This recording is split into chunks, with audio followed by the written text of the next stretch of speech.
Turns out the media isn't concerned about the new document accusing President Joe Biden and Hunter of taking a $10 million bribe from the Burisma CEO.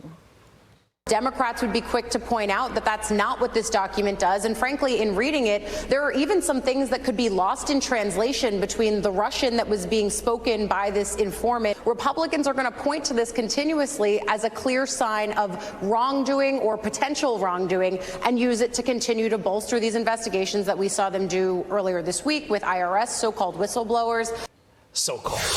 Fox News contributor and columnist for The Messenger, Joe Concha, joins us now. Joe, this document should be game, set, and match for the Bidens. Exhibit 1A, case closed. I rest my case.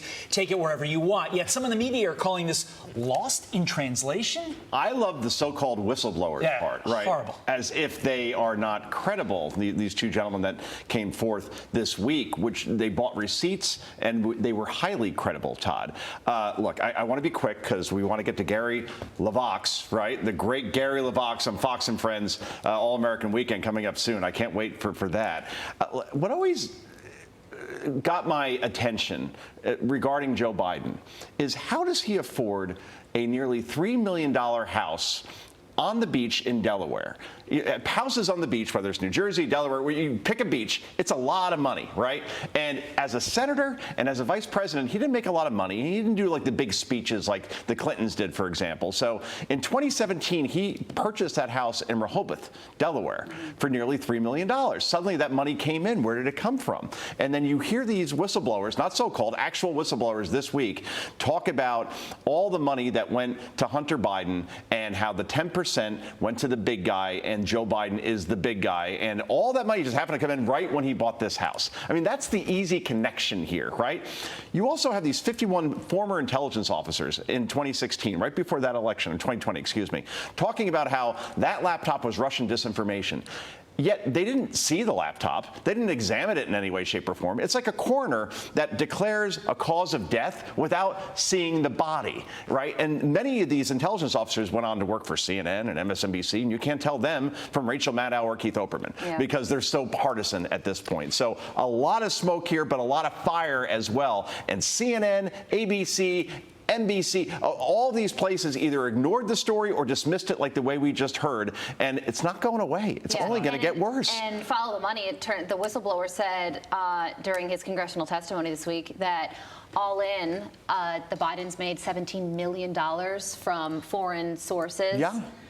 So how was that money spent? Where is it now? And what did those foreign sources get in return for it? And also, what's being done with this information? We know that David Weiss has had this 1023 document for years now. Has there been any follow-up in seeing if any of these allegations are true? This is why elections have consequences. We would not be talking about this. Everybody talked about how the Republicans failed last year in terms of the midterms. Boy, they came up short. They did gain the House, and that's why we have these investigations and these hearings now. In the end, you're going to see more whistleblowers probably come forward. This is the way it works. It's an avalanche, right? So you see these two gentlemen yesterday, Shipley, and you will find that more people are going to say, you know what, I saw something too, I heard something too, I tried to investigate, I was stopped, I was limited. This is something that's not going away for the Bidens. Well, listen to this. I mean, the FBI told Twitter Hunter Biden's laptop was real. On the same day, the New York Post published its first article. I thought Jim Jordan did a good job laying this out on Hannity last night. Take a listen to what he said to Sean. The day that story comes out, the FBI just happens to be meeting with Twitter that same day. And in that meeting, someone from Twitter, we got this from Laura Dimlow, head of the Foreign Influence Task Force at the FBI when we deposed her 3 days ago. That same day, Twitter's meeting with the FBI. Someone from Twitter asked the FBI, is the laptop real? The FBI, some agent answers, yes, it is. And then quickly, an FBI lawyer jumps in the conversation and says, no further comment. And yet to this day, Joe, Democrats continue to say there is no collusion between them and big tech. That is a lie. The FBI, the DOJ, Facebook, Twitter. We talked about collusion a lot as far as Donald Trump and the Russians, which turned out to be not true. The collusion was between all of these entities, which are very powerful. And this is something that makes Watergate look like a walk in the park compared to what we're seeing now. And the big question is, in the end, is Joe Biden, the sitting president of the United States, compromised by the likes of China, Ukraine, Russia, Romania? You go down the list. That's all the places that Hunter Biden made all this money. And if 10% went to Joe Biden, then that answer is yes. Why the heck would Twitter censor the story about the Hunter Biden laptop if on day one they knew from the FBI that the laptop was real, and it took the media about 2 years to even acknowledge that the laptop was real, even though they had the information because from they the day it was serve published. at the pleasure of the Democratic Party, Carly. No question about it. Fox and Friends starts. He's taking our job right now.